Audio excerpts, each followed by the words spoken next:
যৌথ বাহিনীর লাঠিপেটায় আহত গণ অধিকার পরিষদের সভাপতি নুরুল হক নূরের জ্ঞান ফিরেছে। শনিবার সকাল 7টায় নূরের ফেসবুক পেজে বলা হয়, নুরুল হক নূরের ওপর গতরাতে হামলার পর এখন পর্যন্ত তিনি আইসিইউতে চিকিৎসাধীন অবস্থায় আছেন। এখন তার কিছুটা হুঁশ ফিরেছে।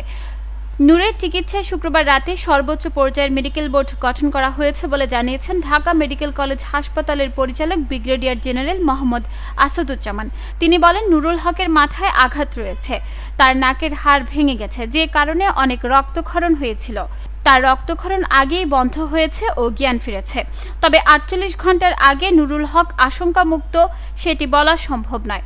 ঢাকা মেডিকেলে নূর সহ গণ অধিকার পরিষদের 5 জন চিকিৎসাধীন রয়েছেন। শুক্রবার সন্ধ্যায় কাকরাইলে নূর সহ তার দলের নেতাকর্মীরা যৌথ বাহিনীর লাঠিপেটায় আহত হন।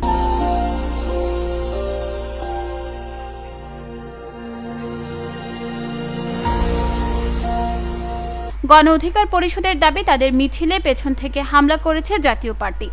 অন্যদিকে জাতীয় পার্টির পাল্টা অভিযোগ, তাদের প্রধান কার্যালয়ে হামলা হয়েছে ওই মিছিল থেকে। গণ অধিকার পরিষদের সাধারণ সম্পাদক রাশেদ খানের ভাষ্য, তাদের মিছিলে জাতীয় পার্টির কেন্দ্রীয় কার্যালয় থেকে হামলা করা হয়।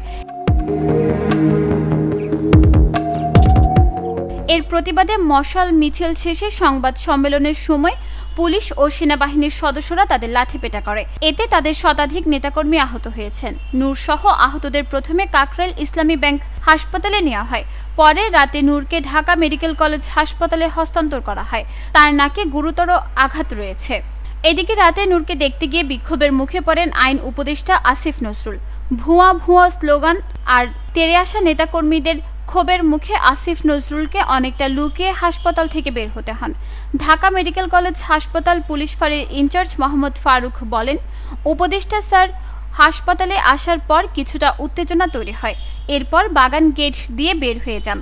নুরুল হক নূরের উপর হামলার ঘটনায় নিন্দা জানিয়েছেন বিএনপি, জামায়াতে ইসলামী সহ বিভিন্ন রাজনৈতিক দল। রাতে ঢাকা বিশ্ববিদ্যালয়, চট্টগ্রাম সহ বিভিন্ন জায়গায় বিক্ষোভ দেখিয়েছে তার দলের নেতাকর্মী ও শিক্ষার্থীরা। শনিবারও বিক্ষোভ কর্মসূচি ঘোষণা করেছেন তারা। নিউজ ডেস্ক, চট্টগ্রাম সময়।